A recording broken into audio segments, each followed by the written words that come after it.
Hello, everyone, and welcome to In Your Face PTI with Jonathan Patterson and Chris Florida Man Farblin. Today we have some serious topics to debate.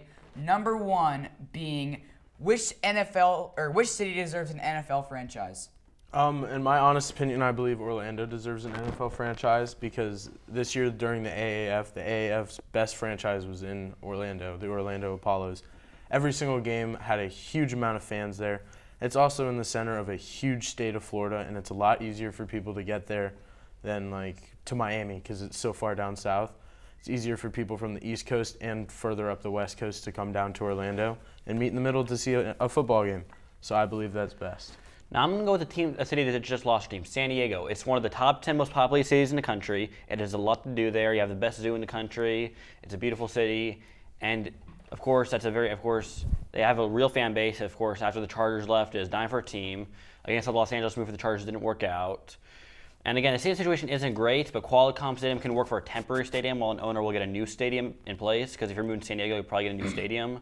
And Orlando, it's a populated city, but you have to realize there's 3 teams already in that area, so you're going to be battling a tough market as well with Jacksonville, Tampa, Miami. San Diego, you get a city that's incredibly populated, a lot to do there, and it'll be attractive for free agents and players because they want to be able to live in a nice city like San Diego.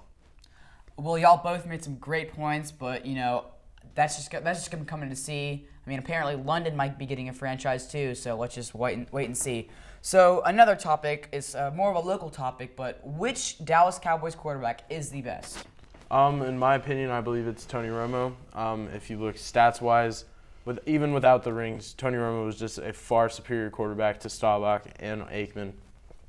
Romo never had the defenses Aikman had. Romo never had the teammates Aikman had. And I mean, Romo, there's a reason he's the number one in Dallas Cowboys history in most of their passing stats.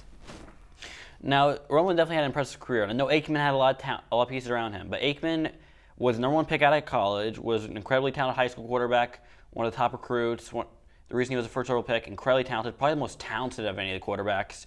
And again, he didn't have the stats because Jimmy Johnson ran a more run-based offense with Emmitt Smith. But again, he played well in big games, 3-time Super Bowl champion, got the 6 Pro Bowls, was the MVP of the Super Bowl, a first ballot Hall of Famer. Now, he doesn't have the stats as Romo. That's a combination of the offense they ran. And also, it's very tough to compare stats of quarterbacks of the 21st century and quarterbacks in the 80s and 90s because the rules are more offensive-friendly now, and there's more and the offensive coaching is better. And it's more of a passing league now than it was 20 years ago. So that's the big reason why Romo has the better stats. But overall, in all-time greatness, Aikman has the most Super Bowls of any of them. He is a first-ballot Hall of Famer. He's been the MVP of the Super Bowl, and he's probably the most talented out of the 3. I mean, I got to agree with both those points. Y'all made some very strong arguments there, but I mean, I got to say, it's got to be Craig Morton. They might be the best, but I don't know. But for our final topic, this is a more serious topic amongst Oakland Raider fans. Was the Las Vegas move a good move or not? I don't believe it was solely based off of how loyal and loving their fans were in Oakland. They're so beyond devastated that Oakland is leaving. I understand it's probably good enough for them to leave because that stadium is very run down as well as they share it with the Athletics. But at the same time, why not just build a new stadium in Oakland? I mean, you're leaving that huge loyal fan base.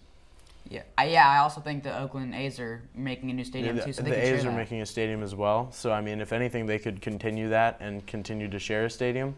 But at the same time, why spend so much money to move to Las Vegas when you can just build a stadium down the street in Oakland? And then, at best of both worlds, you get to keep your fans and you have a huge, new, nice stadium. Now, they do have a dire fan base in Oakland, but the Raiders, this isn't going to be like the Chargers where they move to a city that doesn't care about them. They will have a great fan base in Vegas. They are fans all over the West. They have fans in Los Angeles, Las Vegas, Oakland. So they'll still have a great fan base and also get a great new stadium. And also another thing not a lot of people are talking about, it's actually great for free agency because Las Vegas is Nevada, which doesn't have any state tax, which is more attractive to free agents because they won't, as opposed to California where the taxes are higher. So obviously players will be able to make more money there. And also it's good. Of course, you get a great new stadium, and Las Vegas is a city that gets a lot of tourist attractions. People will go there, spend a weekend there, go to Raiders games, and it's probably good for the NFL and for the Raiders that we have a team in Vegas. We all made some great points here, but we're going to have to sign off from In Your Face PTI with Jonathan Patterson and Chris Florida Man Farblin. I'm Owen Marie, signing off.